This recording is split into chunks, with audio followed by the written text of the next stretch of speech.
hoy vamos a iniciar una nueva serie. Acabamos de terminar la serie sobre si somos la última generación, con signos de interrogación. Y a todos que les interese continuar siguiendo estas profecías bíblicas, porque pues no se puede negar en ninguna parte del mundo que nos encontramos en la última generación. De eso ya no hay duda. No sabemos el día, no sabemos la hora.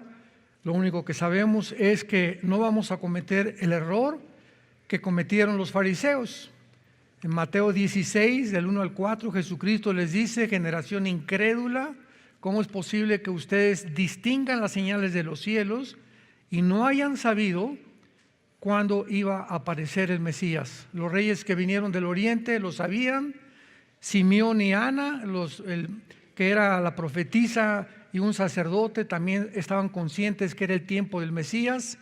Y así nosotros, ¿verdad? Dice la Biblia en Lucas 21, que nos preparemos para que seamos dignos de escapar. ¿De escapar de qué cosa? Pues de escapar de la tribulación, de las cosas que vendrán sobre el mundo. Así que vamos a iniciar esta serie titulada El resurgimiento o el misterio de Babilonia. Más bien, el misterio de Babilonia. Vamos a profundizar muchísimo en todos estos mensajes y de veras con todo mi corazón se los digo, oigan las series completas. La que acabamos de terminar creo que son 6 conferencias, pero les va a dar a ustedes bases profundas para que cambien su manera de vivir. Es el tiempo en que el Espíritu Santo nos está alertando, tocando trompeta: he aquí, vengo pronto y mi galardón conmigo. Es el tiempo en que Dios no quiere que te quedes, vamos a desaparecer de repente millones de seres humanos del mundo, y Él quiere que tú vengas al arrepentimiento antes de que te hundas más, antes que te autodestruyas más, antes que pierdas completamente la brújula y el tsunami de inmoralidad que está azotando el mundo te arrastre y cuando te des cuenta has naufragado en tu vida cristiana. Así que esto es una alerta de veras. Y hace muchos años Dios me ha movido a compartir las profecías de la Biblia. Ahora lo entiendo con más razón. ¿Por qué?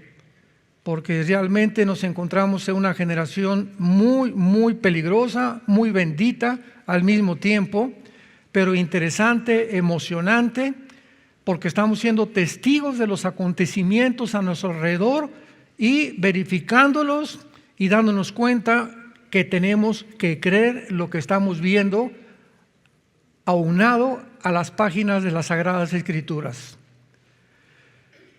Babilonia juega un papel de lo más importante que pudiéramos imaginarnos en la Biblia, y sin embargo hay una ignorancia increíble acerca de este tema de Babilonia, particularmente dentro de las profecías de los últimos tiempos.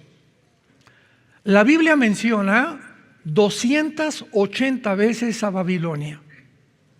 280 veces. El libro del Apocalipsis contiene 404 versículos y de ellos 44 tratan con Babilonia. O sea, casi el 12% del libro del Apocalipsis abarca la ciudad de Babilonia. Mientras que Jerusalén es la ciudad más mencionada en la Biblia, en segundo lugar le sigue Babilonia.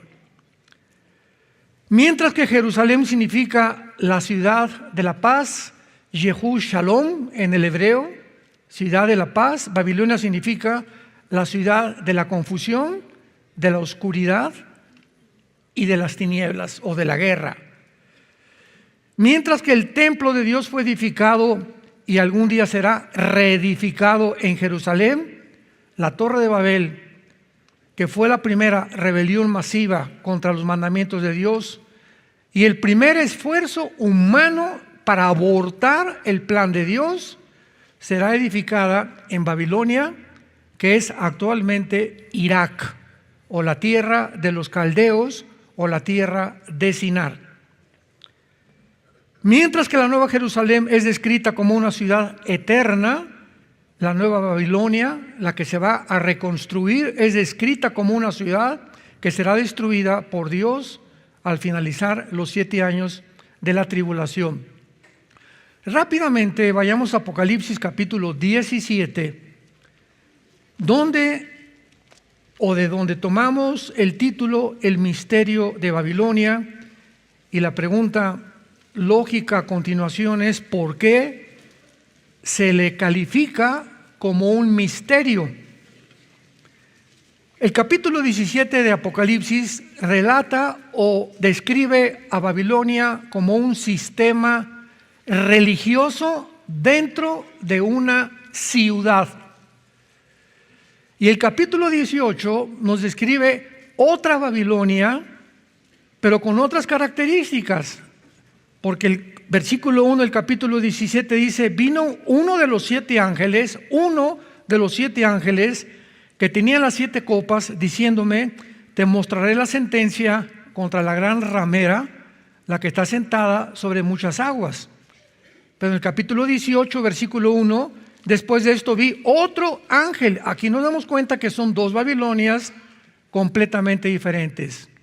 Uno de los 7 ángeles le revela a Juan quién es la Babilonia misteriosa, religiosa, y otro ángel completamente distinto le revela a Juan que vendrá una ciudad que se construirá en Irak. Y vamos a ver que esto es literal. Aquí no hay ningún lenguaje figurativo, ni tampoco imaginativo, ni tampoco espiritualizado. La Biblia claramente nos muestra que va a ser reconstruida una ciudad en Irak, que es la nación moderna que corresponde a Babilonia en todas las sagradas escrituras.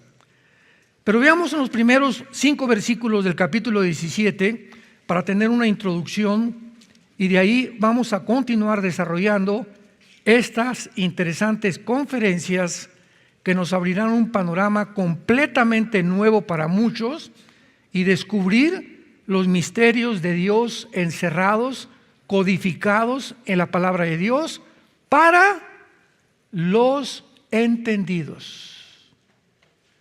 Porque así lo dice Daniel capítulo 12, los entendidos, nada más los entendidos, van a entender en el tiempo en que nos encontramos. Y los entendidos comprenderán todas las cosas, lo dice Daniel capítulo 2. Yo oro que tú seas uno de esos entendidos, que tus 5 sentidos espirituales estén completamente abiertos, que siempre cuando oiga la palabra de Dios tu alma esté limpia para que entre, crezca, desarrolle y produzcas frutos. Porque de otra manera vendrás cada domingo, o cada miércoles o cada jueves y oirás la palabra de Dios, te entrará por acá y te saldrá por acá. Pero nunca ha permanecido dentro de ti para cambiar tu vida interior. Si no te ha transformado la palabra de Dios, si no ha dado fruto, si no ha cambiado tu manera de ser, tu manera de pensar interiormente, la palabra de Dios ha sido sembrada entre espinos y entre piedras. Y ojalá que en estos tiempos tu corazón esté listo y preparado para que la palabra de Dios comience ya a ser recibida en tu vida y produzcas fruto al 100%. Vino entonces uno de los 7 ángeles que tenía las 7 copas y habló conmigo diciéndome: ven acá y te mostraré la sentencia, o sea, el juicio contra la gran ramera, la que está sentada sobre muchas aguas, con la cual han fornicado los reyes de la tierra, y los moradores de la tierra se han embriagado con el vino de su fornicación. Y me llevó en el espíritu al desierto, y vi a una mujer sentada sobre una bestia escarlata, llena de nombres de blasfemia, que tenía 7 cabezas y 10 cuernos.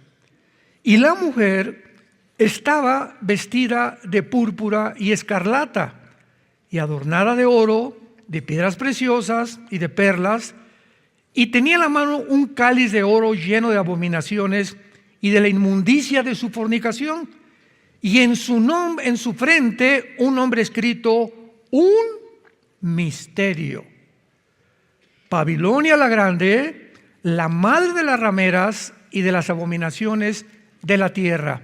Muy bien. Antes que nada, tratemos de descifrar lo que significa la palabra misterio, porque es lo que va a cubrir durante toda esta serie, estas conferencias. En la Biblia, en el Nuevo Testamento, cuando se usa la palabra misterio, se usa en cuanto a la iglesia, en cuanto a Jesucristo, ahora en cuanto a la ramera, que vamos a ver quién es. Pero la palabra misterio, musterión, en el griego significa una verdad no revelada. Entonces, en el Nuevo Testamento es revelado. Cuando ya dice un misterio es porque ya se reveló. Por ejemplo, el arrebatamiento de la iglesia. 1 Corintios 15, 51 al 53. Comienza Pablo diciendo: he aquí les digo un misterio, que no todos vamos a morir, pero todos seremos transformados. Pregunta: ¿por qué Pablo le adjudica la palabra misterio al rapto o al arrebatamiento de la iglesia? Porque en el Antiguo Testamento esta verdad del arrebatamiento de la iglesia no había sido revelada. Dios le revela nada más a Pablo, no a Santiago, ni a Juan, ni a Pedro, a ninguno de los apóstoles. Solamente a Pablo le revela, le abre el entendimiento para que pueda comprender Pablo que vendrá un tiempo cuando un grupo de cristianos en el mundo no vamos a morir.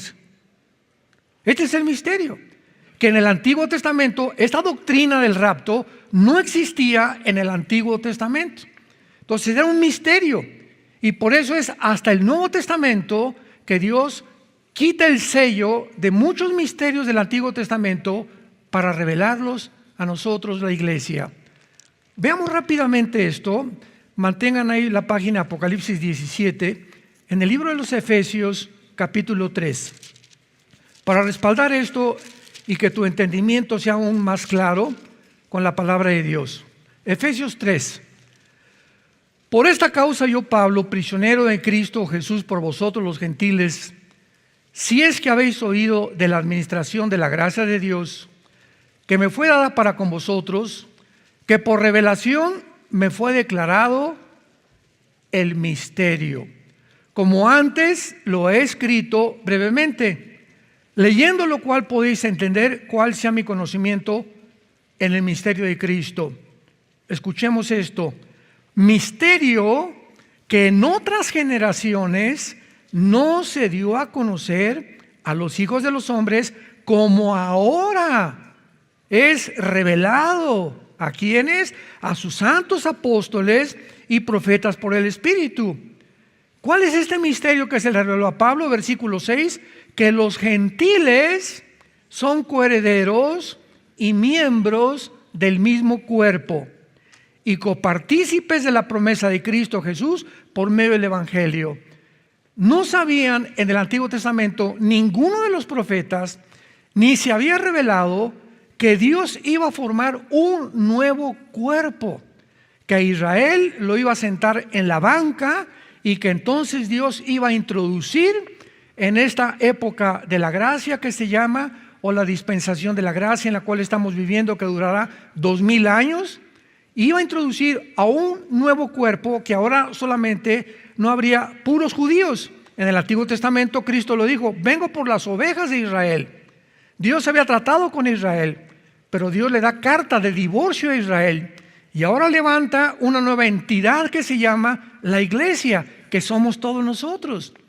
Pero en el Antiguo Testamento nadie podía comprender que vendría el tiempo cuando Dios iba a usar una entidad de italianos, mexicanos, guatemaltecos, franceses, judíos, de todas las nacionalidades, y formar algo que no existía en el Antiguo Testamento: la iglesia. que fue formada en el día de Pentecostés, Hechos capítulo 2, mediante el bautismo del Espíritu Santo. 1 Corintios 12, 13, por un solo Espíritu fuimos todos unidos, amalgamados, y la iglesia ahora no es un edificio, no es unas ceremonias, no son preceptos, somos un cuerpo. La iglesia somos un cuerpo. 1 Corintios 12, uno es la oreja, otro es la nariz, otro es la pierna, el otro la pierna izquierda, pero la cabeza es Cristo. Entonces, esto no existía en el Antiguo Testamento y por eso se le llamaba un misterio. Entonces vemos que los misterios son revelados a los apóstoles y dejan de ser misterio porque Dios nos da la revelación. Muy bien, regresamos a Apocalipsis 17. Y cuando leemos estos 5 versículos que acabamos de leer, inmediatamente surge a nosotros una confusión impresionante. ¡Qué barbaridad! La ramera que fornicó con los reyes de la tierra, vestida de escarlata, montada sobre una bestia. Encontramos un lenguaje, ¿verdad?, impresionantemente simbólico que no podríamos nosotros interpretarlo de ninguna manera con la mejor imaginación que tuviéramos, porque es un lenguaje encerrado, codificado espiritualmente, que solo el Espíritu Santo nos puede dar el símbolo o descifrarnos lo que quiere decir. Y esta es la razón por la cual en el versículo 7 necesitamos la intervención de Dios, del Espíritu Santo, para interpretarnos todas las cosas que no podemos entender. Y veamos de qué forma el Espíritu Santo a través del ángel le revela a Juan quién es esta mujer y qué es esta mujer. Y le dice en el versículo 7, el ángel me dijo, ¿por qué te asombras? ¿Cómo que por qué asombras? Estoy bien confundido, oye, angelito, ¿verdad? Este es un relato, no entiendo nada de lo que me acabas de decir. Y le dice entonces el ángel, yo te diré el misterio. O sea, vuelvo a repetir, Babilonia la ramera deja de ser un misterio. Y vamos a ver cuál es este misterio. Yo te diré el misterio de la mujer y de la bestia que la trae, la cual tiene 7 cabezas y los 10 cuernos. Y comienza el ángel a revelarle a Juan, diciéndole, la bestia, pongan mucha atención, abran sus oídos espirituales, que tu alma esté limpia, que puedas asimilar la bendita palabra de Dios. La bestia que has visto era tiempo pasado. Y no es, hasta 2000 años cuando escribió el Apocalipsis Juan, la bestia no existía, pero había existido antes del primer siglo de la era cristiana y está para subir del abismo. Vemos inmediatamente que el ángel explica a Juan, esta bestia que tiene arriba a la mujer sentada es alguien, es una entidad espiritual que existía antes de lo que te estoy diciendo. Sin embargo, ahorita, en el tiempo que estás escribiendo esto, esta bestia todavía no ha salido, no es, porque está en el futuro, va a salir de un lugar que se llama el abismo y va a salir de esta prisión subterránea en el mundo, va a salir para poseer a un hombre llamado el anticristo. Entonces el anticristo tendrá 2 espíritus. El anticristo tendrá su espíritu porque tendrá que ser un ser humano, porque dice Apocalipsis 20 que será echado al lago de fuego. Y al lago de fuego no echas una máquina, una computadora, o a las Naciones Unidas, como muchos lo han interpretado, que el anticristo es una computadora, que es una máquina, barbaridades y medias, ¿no? Porque lo quieren interpretar sin tener la palabra de Dios, o según lo que mi imaginación dice. Pero el anticristo, al ser echado al lago de fuego, va a ser un ser como tú y como yo, pero poseído por un principado satánico que existió antes en algunos de los imperios que vamos a ver más tarde, y que entonces va a salir cuando el anticristo nazca en el mundo.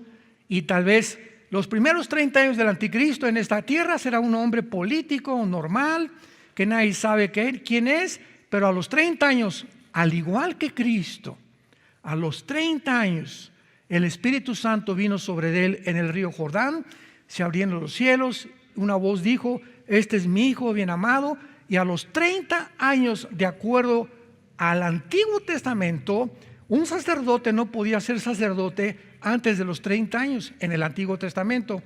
Cristo, al cumplir 30 años, es bautizado y ahí comienza el ministerio de Cristo. Y así comenzará el ministerio del anticristo. Posiblemente a los 30 años también de edad, él será poseído, pero no por el Espíritu Santo, sino por la bestia que sube del abismo. Muy bien, hasta ahí más o menos vamos bien, y vamos a ver a continuación.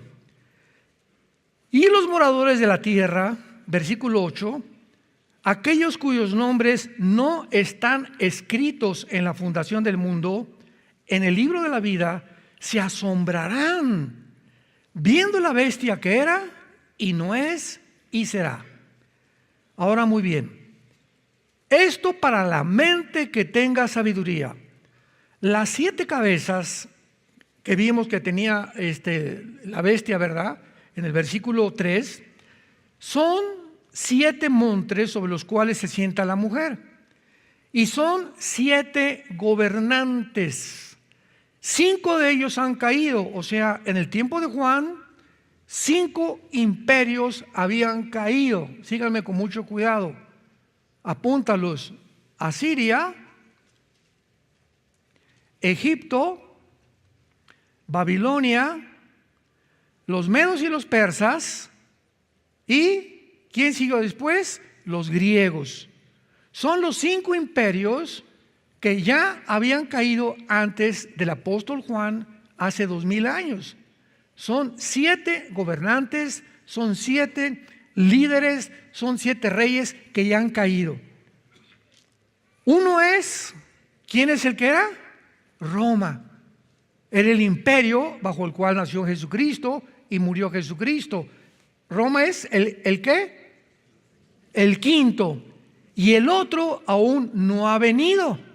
Y cuando venga, es necesario que dure breve tiempo.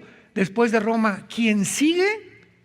El gobierno de 10 cuernos, que vamos a ver. Los 10 cuernos representan la confederación del Mediterráneo que formará el gobierno del anticristo. Entonces estos 10 cuernos que tiene la mujer, lo vamos a ver ahorita, no han venido, le dice Juan, pero están por venir. Y la bestia que era y no es el octavo. O sea, antes de que el anticristo surja, y esto está de acuerdo a Daniel capítulo 7, antes de que el anticristo surja en el mundo, se tiene que formar una confederación de naciones de 10 gobernantes, un G10, 5 de Europa y 5 del Medio Oriente, de acuerdo a Daniel capítulo 2, en el estado de Nabucodonosor. Y cuando estos 10 gobernantes ya estén unidos para formar una confederación para comenzar a gobernar el mundo o repartirse el mundo entre estos 10 gobiernos, dice Daniel 7, ya que estén los 10 gobernantes, dentro de uno de ellos saldrá el anticristo. De entre uno de los 10 gobernantes saldrá el cuerno pequeño con el que Daniel lo califica en el capítulo 2, capítulo 7, capítulo 8, capítulo 11 y capítulo 12 del libro de Daniel. Entonces, ¿vamos bien? Tranquilos. No se vayan a empachar.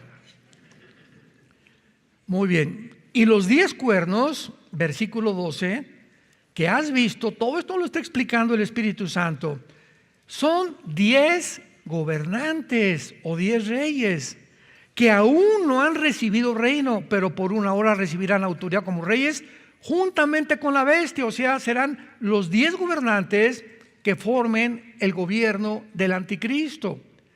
Estos tienen un mismo propósito y entregarán su poder y su autoridad a la bestia, o sea, al anticristo. Entonces, antes de que el anticristo diga, pues, ¿qué es Gorbachev? ¿Qué es Putin? ¿Qué es Obama? ¿Qué es Barack Obama? ¿Qué es el Papa? No hagamos especulaciones.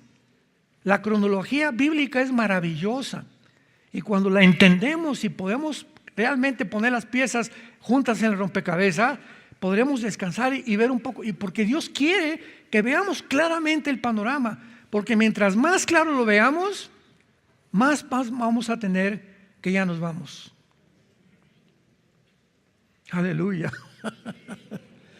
Más seguridad tendremos y no haremos caso que se cayó un ovni, que el petróleo, que el cash lo van a quitar, etcétera, etcétera, que guerra, que amenaza nuclear. No nos va a preocupar absolutamente nada, porque estamos en las manos de un Dios que nos dice: nunca te dejaré ni te abandonaré.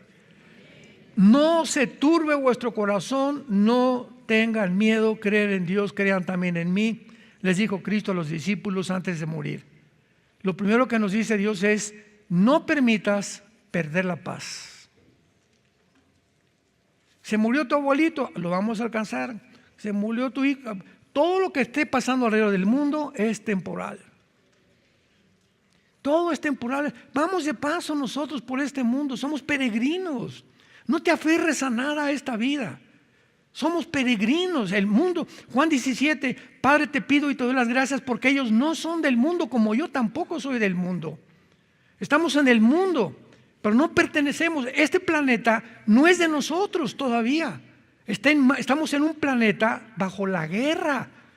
Estamos en un mundo de pecado, de muerte, de sombras, de tinieblas, de crímenes, de violaciones, de degradación moral, que se está corrompiendo ante nuestro alrededor. Todos los temas filosóficos están siendo derrumbados, los valores, toda la degradación ha llegado a una cúspide.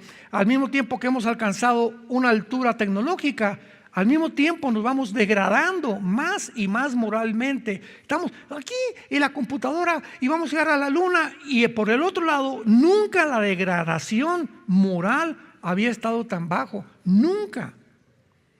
¿Vieron los últimos conciertos de Madonna? No me digas amén, ¿eh? Ay, me mandan videos, ¿verdad? A eso me refiero. No, hermano, ¿cómo cree usted que yo voy a ir a esos conciertos, no? O a los de las entregas de los Grammys. Digo, no podemos más que darnos cuenta que el diablo ya no se disfraza. El diablo ya se quitó su máscara y se está presentando ya como lo es. En estos conciertos vestidos de diablo, bebiendo sangre, vomitándose enfrente de los cantantes ahí, o sea, una degradación que dices tú, Dios mío, y respaldado, ¿verdad?, por compañías farmacéuticas. O sea, no podemos llegar ya más bajo moralmente. El 60-65% del mundo están aprobando esta conducta antimoral, antibíblica, pisoteando los mandamientos de Dios. Dios tiene que venir ya pronto. Él no puede permitir esto ya. Y finalmente, ¿quién es la mujer? La famosa ramera. Versículo 15. Me dijo también: las aguas que has visto donde la ramera se sienta son pueblos, muchedumbres, naciones y lenguas. Versículo 18. Y la mujer que has visto es la gran ciudad que reina sobre los reyes de la tierra. Una ciudad. En los próximos años, en un futuro más cercano de lo que nos imaginamos, una ciudad en el mundo se va a convertir en el centro de la religiosidad y del ecumenismo de todas las religiones del mundo. Satanás va a lograr que se puedan adherir a una sola religión, la mayor parte de las religiones, y se va a convertir en una de las ciudades que más han perseguido o que van a perseguir más a los judíos y a los cristianos. Ahora bien, ¿cuál es esta ciudad en Apocalipsis 17? Veamos algunas características entre esta ciudad y el Vaticano. Versículo 2. Esta ramera con la cual han fornicado los reyes de la tierra y los moradores de la tierra se han embriagado con el vino de su fornicación. Entendamos lo siguiente. La Biblia, cuando usa la palabra fornicar, se refiere a cualquier relación sexual ilícita. La única esfera donde Dios ha permitido las relaciones sexuales, nada más, es en el matrimonio. Nunca antes del matrimonio, y ya casados no te puedes ir con otra mujer o con otro hombre. Entonces, la única esfera, Dios diseñó el matrimonio para que ahí fuera bendito el sexo. Entonces, cuando alguien fornica, es cuando tiene relaciones antes del matrimonio o cuando se sale del matrimonio y comete adulterio, cualquier relación ilícita, transexualismo, homosexualismo, lesbianismo, etcétera, etcétera, pedofilia, es fornicar. Son relaciones ilícitas. Te has vendido, has traicionado los votos que debemos tener delante de Dios. Muy bien. Pero en el Antiguo Testamento, la palabra fornicar la usó Dios con Israel. Y cada vez que Israel le decía a Dios, mira, no te necesito, y se iba con Asiria o se iba con Egipto, que eran las naciones más cercanas en ese tiempo, Dios le llamaba, te has ido, oh Judá, oh casa de Israel, y has fornicado con los reyes de la tierra. O sea, fornicar es, te has prostituido. ¿Y qué es prostitución? El sexo bajo la venta. ¿Quién es una persona prostituta? Una persona que vende su cuerpo, ¿verdad? Vende el sexo por dinero. Pero no solamente hay prostitutas, hay prostitutos también.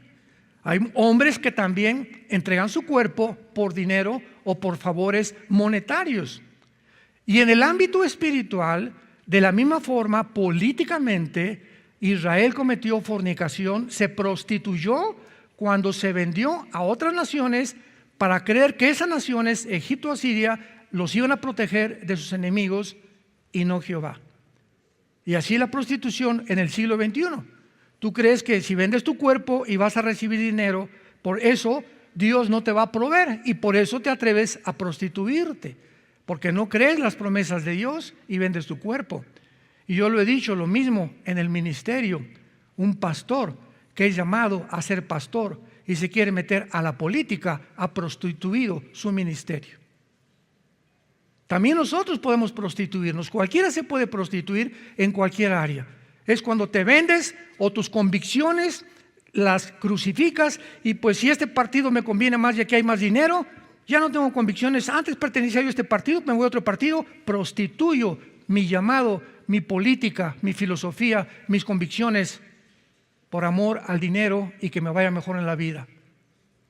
¿Se dan cuenta qué importante es tener convicciones profundas, que nadie te mueva y que mantengas tú? Eso es lo que se llama integridad. Integridad. Cuando te mantienes dentro de tus convicciones y vives conforme a tus convicciones. Entonces, cuando dice aquí que esta ramera o esta ciudad se ha fornicado con los reyes de la tierra, ¿cuál es la única ciudad desde hace 2000 años? Porque observen el versículo 18, la mujer que has visto es la gran ciudad que reina. Esto está en presente continuo. En el tiempo de Juan, ¿cuál era la ciudad que estaba gobernando?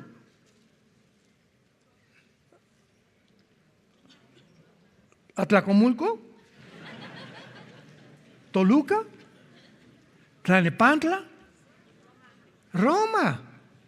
Si dijera, esta es la ciudad que reinará, pero ya el Espíritu Santo nos comienza a dar aquí bastante información sólida para darnos cuenta que Roma ya estaba prostituyéndose, y lo sabemos, que Roma, ¿verdad? Cuando el último emperador Constantino dice que se convierte en la batalla de Milvain, cuando ve en el cielo una señal que decía, por este signo vencerás, se vende y se convierte.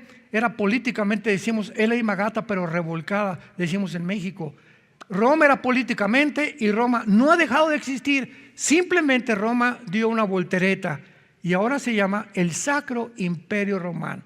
Se convirtió ese imperio en un imperio religioso, cuando Dios jamás nos llamó a involucrarnos a hacer una guerra o a convertirnos en un imperio. La iglesia tiene su llamado y no es el llamado que hizo Roma.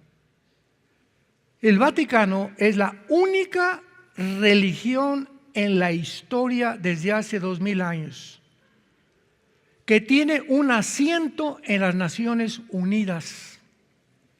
El Vaticano es un Estado. Oye, pero ¿cómo? ¿Eres Estado o eres religión? Ni el hinduismo, ni el mormonismo, ni el islam, ninguna religión tiene una ciudad con policía, con bancos y que políticamente tiene una representación ante la Organización de las Naciones Unidas. La única es el Vaticano.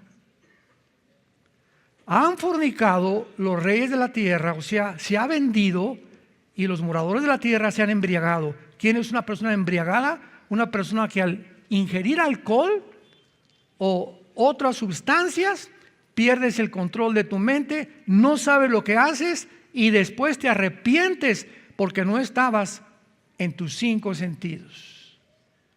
Entonces, ¿qué es lo que ha hecho esta religión? Ha emborrachado a la humanidad, los ha atarantado y han seguido, ¿verdad?, de una forma como borreguitos, sin tratar de investigar por qué pasa lo que está pasando. ¿Cómo es posible que hayan dicho que para que puedan seguir a Dios no necesitaban casarse los pobres curitas o los sacerdotes católicos? El celibato sacerdotal. Cuando la Biblia dice en 1 Timoteo que el que sirve a Dios tiene que casarse, es bueno casarse y tener hijos.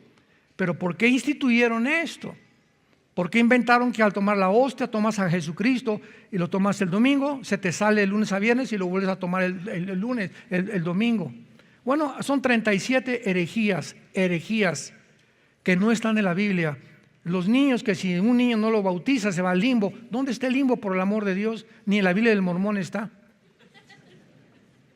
Que hay que rezarle a San Jerónimo y a San Mateo cuando Jesucristo dijo: yo abrí un camino nuevo y vivo al Padre desde la cruz a nuestros días. No necesitamos a ningún intermediario. Él es el único, Hechos 4:12, el único mediador. Ya no hay vírgenes, ya no hay santos. Él es Jesús el que nos llevó al Padre por el camino, vino nuevo que es su sangre. Entonces vemos de qué forma todo esto comienza a adquirir sentido. Ahora dice en el versículo 3: me llevó en el espíritu al desierto y vi una mujer sentada sobre una bestia escarlata, o sea,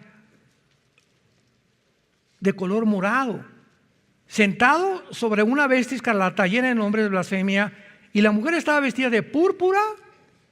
El púrpura es el color del Vaticano, del Papa y de los cardenales, y de escarlata y el morado, adornada de oro, piedras preciosas, y tenía en la mano un cáliz de oro lleno de abominaciones y de la inmundicia de su fornicación. No sé cuántos de ustedes, lo digo con mucho respeto, ¿verdad?, pero tengo que decir la verdad.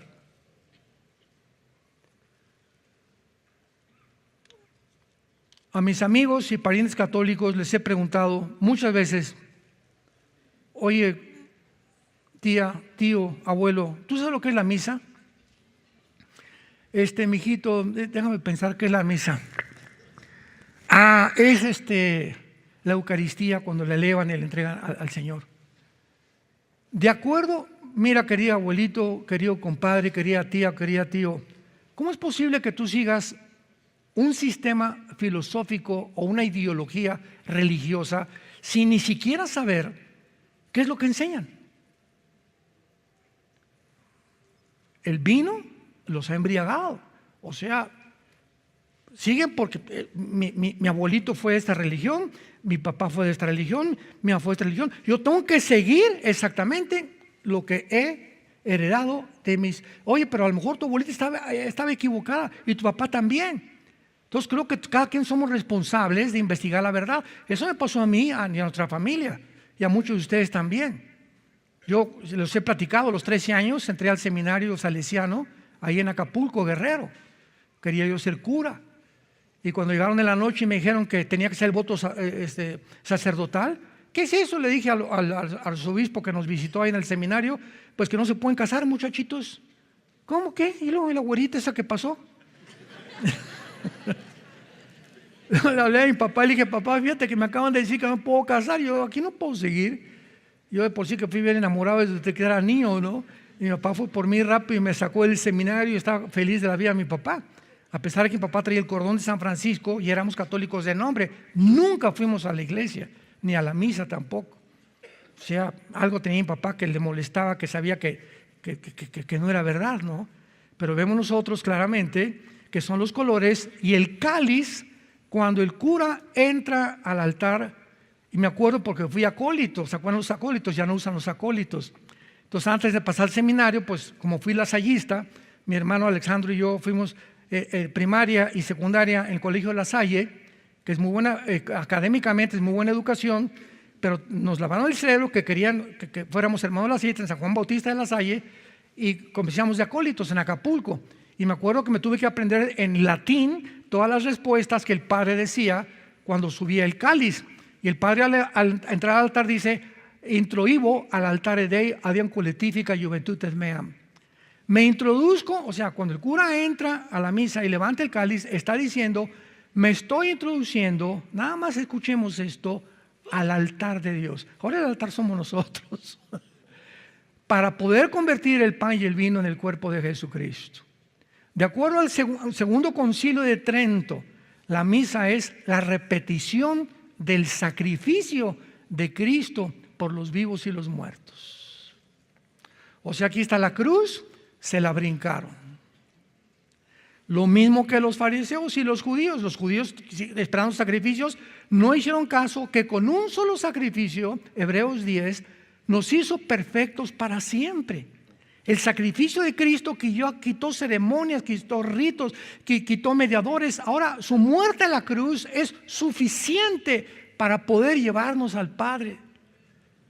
Y Roma sigue cada vez que celebra la misa repitiendo el sacrificio simbólicamente para que después te den la famosa hostia y estés creyendo que recibes a Cristo.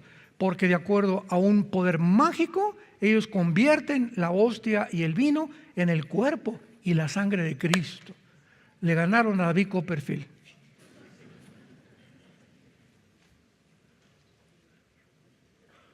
La mujer estaba vestida de púrpura y escarlata, adornada de oro, etcétera, etcétera, de abominaciones y de la inmundicia de su fornicación. El Vaticano puede ser esta ciudad, o si no es esta ciudad, el sistema religioso, va a estar incluido el Vaticano. Y todas el protestantismo apóstata también. Porque dentro de nuestras iglesias evangélicas, ustedes no tienen ni idea cuántas iglesias que dicen evangélicas están apostatando, uniéndose al Vaticano, yendo con el Papa, rindiéndole pleitesía y honores al Papa. Me reservo los nombres y me reservo las denominaciones, pero es cada vez más y más y más con el propósito de tener más adeptos, de vender más sus materiales, vender más sus conferencias, porque ahora los católicos es otro mercado que tenemos que mandar, y para poder alcanzar a los católicos tenemos que hacernos como ellos y aceptar lo que ellos enseñan y no ir en contra de ellos ni hablar la verdad. Dios nos libre, no podemos nada contra la verdad, sino por la verdad. Tenemos que hablar la verdad. Ya no estamos en tiempos en que tenemos que escondernos. Tenemos convicciones y tenemos que abrirle los ojos a la gente, con misericordia y con respeto y con amor también por ellos. Pero esta es la verdad, que es la religión más prostituida de todas las religiones. Le ganó al hinduismo y le ganó a todas, porque ninguna conoció a Jesús más que Roma. Y ellos aparentan decir que creen en la Biblia y que creen en los apóstoles y que creen en los ángeles y en otras cosas que la Biblia enseña. Pero en cuanto a sus acciones, se han prostituido completamente. Ahora, muy bien, para terminar, veamos rápidamente en Zacarías capítulo 5 una profecía. Todo esto lo estamos armando como un rompecabezas, donde nos confirma que este lugar va a ser en Irak en cuanto a la comercial, y en cuanto a la religiosa, posiblemente sea Roma. Posiblemente Roma sea los cuarteles generales, y no es coincidencia que desde el Papa Juan Pablo II, en la ciudad de Isis, en los 90s, convocó a una reunión de brujos. El Papa Juan Pablo II convocó a una reunión de brujos de espiritistas, de hindúes, de musulmanes, de mormones, de testigos de Jehová, de zoroastristas y de todas las religiones del mundo. Y se juntaron en la ciudad de Isis, bajo el Papa Pablo II, donde les dijo: unámonos todos en un solo Dios y oremos todos, porque todos buscamos la paz y la verdad. ¿Será eso cierto? Los hindúes tienen más de 6 millones de dioses. El libro del Corán dice que Jesucristo no murió por nuestros pecados, que fue un falso profeta o un profeta nada más. Los mormones dicen que podemos ser muchos dioses y casarnos 30, 40 veces según tengas de ingresos económicos. Y así podemos ver todas las religiones, el Islam, ¿verdad? El hinduismo, el zoroastrismo, etcétera, etcétera. ¿Cómo podemos decir que todos tenemos la verdad? Todas tienen diferentes verdades. Y viene un hombre llamado Jesús y dice: yo soy el camino. No eres tú, ni tú, ni tú, ni tú. Y todos, ¿cómo que? Eso es radicalismo, eso es excluirnos. No, es que es la verdad. No puede haber 2 verdades, ni 3 verdades, ni 4 verdades, porque entonces caeríamos filosóficamente en el relativismo. O sea, esa es tu verdad, esa es tu verdad, esa es tu verdad, yo tengo mi verdad. No me molestes con mi verdad. ¿Sabes una cosa? Que no puede haber 4 o 5 verdades diferentes. Una tiene que ser la verdad, porque si no hay verdades absolutas, entonces no existe la verdad. Se acabó. Salte de la facultad de filosofía. O sea, cuando comenzamos a pensar con un poco de coherencia, de lógica elemental y de racionalismo, nos damos cuenta a la brutalidad y a la estupidez a la que hemos llegado. El mundo está embriagado con el vino de la fornicación de las religiones falsas.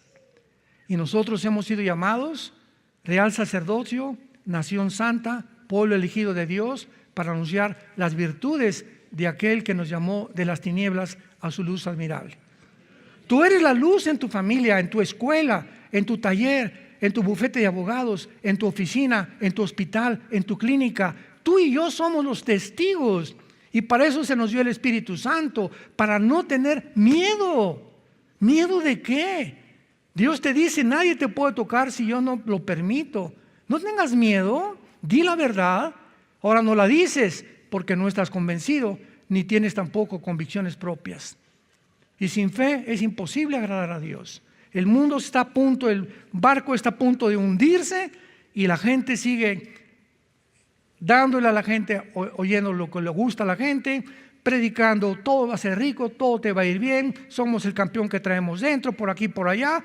Nunca se predica el pecado, ni el juicio, ni que Jesús viene, ni que hemos llegado al final de la generación, porque hacemos olas. Y yo no quiero perder mi puesto, ni como pastor, quiero tener a más gente, y vamos a hablarles el dulce y darles un evangelio completamente diluido, como dicen en inglés, sugar free, libre de azúcar, que la Coca-Cola cero es peor que la Coca-Cola normal.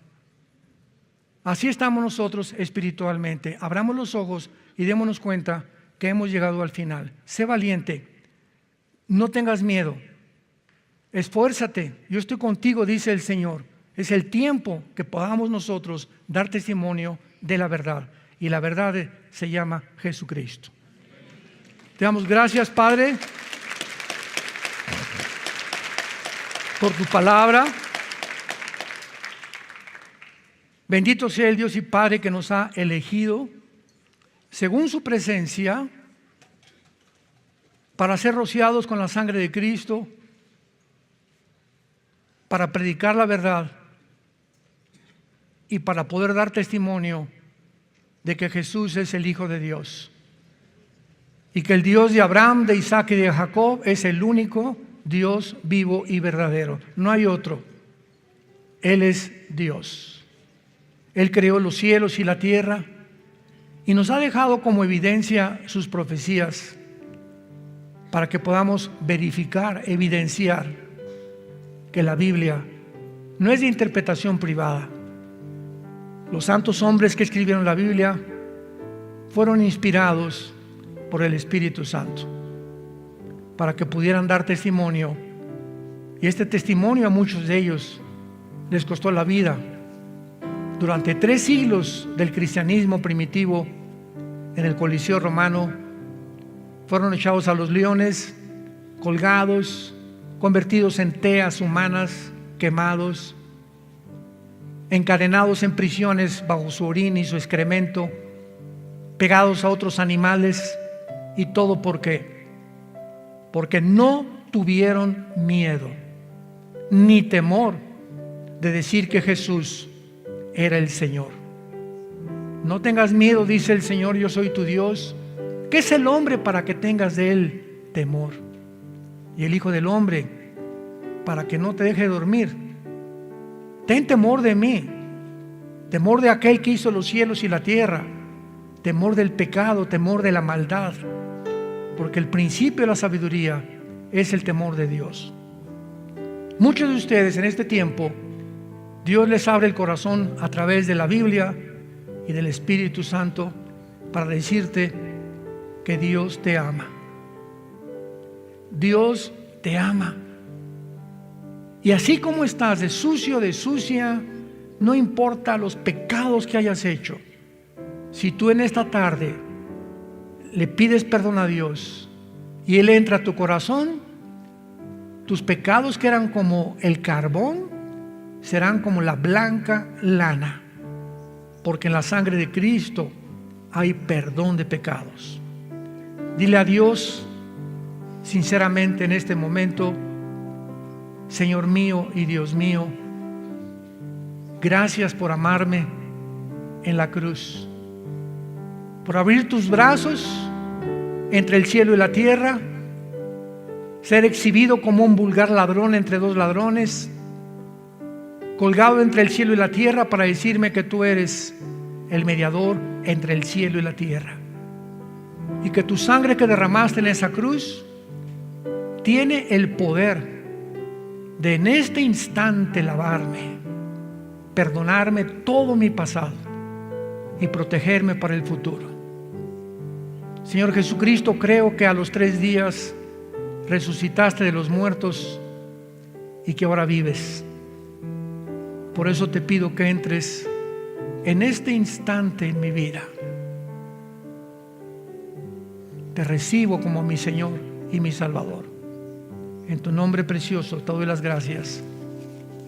Amén.